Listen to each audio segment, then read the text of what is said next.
All India औषध विक्रेता संघटनेतर्फे 20 मे रोजी राज्यव्यापी बंदचे आवाहन.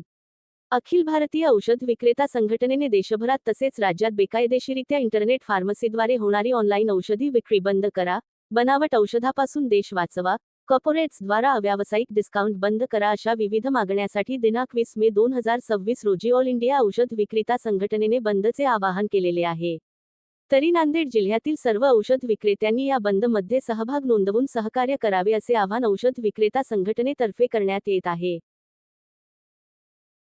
माझं नाव कृष्णा किरण प्रकाश तोष्णियाल आणि माझ्या मेडिकलचं नाव आहे Toshniwal medical pharmacy doctor line. Sir असं आहे सर, ऑनलाईन विक्रीचं जे आहे ते एक मोठ्या प्रमाणामध्ये झालेलं आहे. लोकांनी काय करतात, AI कडून प्रिस्क्रिप्शन बनवून घेतात आणि ते टाकतात. त्याच्यामध्ये नार्कोटिक ड्रग्स वगैरे जे आहेत ते पण विकतात.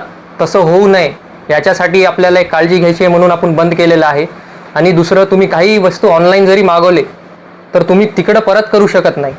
यायला 2-3 दिवस लागतात, परत करायची प्रोसिजर वेगळी, तुम्ही तेवढं वेळ देऊ शकत नाही. पण असं मेडिकल स्टोअरवर जनरल जरी तुम्ही गेल्या तर तुम्हाला त्यांनी काहीतरी सहकार्य करेल.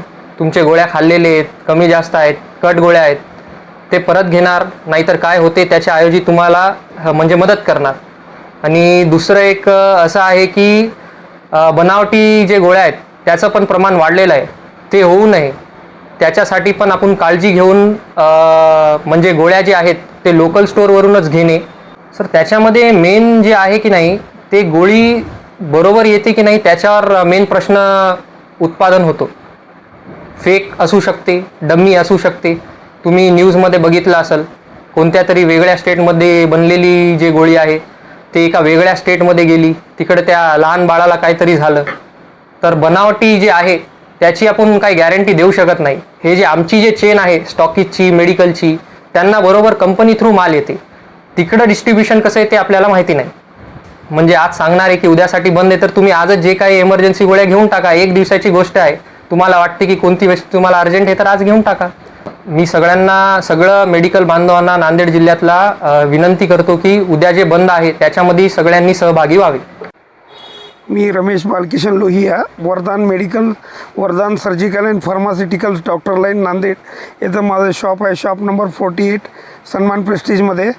हे जे संप आहे ते संपमध्ये आम्ही सगळे मेडिकल व होलसेलर्स सगळे सहभागी आहोत. याच्यामध्ये जे वरून डुप्लिकेट औषध वगैरे ऑनलाईन यायलेत व नशेली पदार्थ वगैरे जे यायलेत ते रोखण्यासाठी आमचा हे देशव्यापी संप आहे. त्याच्यात आम्ही सगळे सहभागी आहोत. आणि उद्या ह्या संपमध्ये पूर्ण ऑल इंडिया भारत बंद आहे. औषधं वगैरे उद्या कोणाला प्रॉब्लेम येऊ नये त्यांनी आजच सगळे औषधी वगैरे घेऊन ठेवावे. याच्यासाठी सर्व मेडिकल बांधवांनी, रिटेल व होलसेलवाल्यांनी सगळ्यांनी बंद ठेवून कार्य करावे ही नम्र विनंती. मी अरुण रमाकांत बोरले पवार, शिव एंटरप्राइजेसहून बोलतो आहे. शिव एंटरप्राइजेसचे मालक सचिन वट्टवार त्यांच्यातर्फे मी बोलत आहे. उद्याचा जे बंद आहे तो ऑल इंडिया लेवलवरचा आहे. तो फक्त आणि फक्त जे ऑनलाईन विक्रेते आहेत त्यांच्या जे अनवॉन्टेड लोकांना लोकांना औषधी पाहिजेत विदाऊट प्रिस्क्रिप्शन देतात आणि जे नको ते औषधं त्यांना सप्लाय व्हायला येतात डायरेक्ट. आणि उद्याचा जे बंद झाला तर सगळ्या दुकानदारांसाठी चांगला आहे. आणि जनतेने उद्या जी औषधी लागणार आहेत ते आजच जर खरेदी करून ठेवली तर त्यांच्या हिताचं आहे. आणि उद्या सर्व केमिस्ट बंधूंनी जर दुकान बंद ठेवून सहकार्य केलं, पप्पांच्या जे कार्य आहे त्यांना मदत होईल. जगन्नाथ शिंदेचं हे आव्हान आहे. जगन्नाथ शिंदेच्या आव्हानाला सगळ्यांनी हे सपोर्ट करायला पाहिजेत.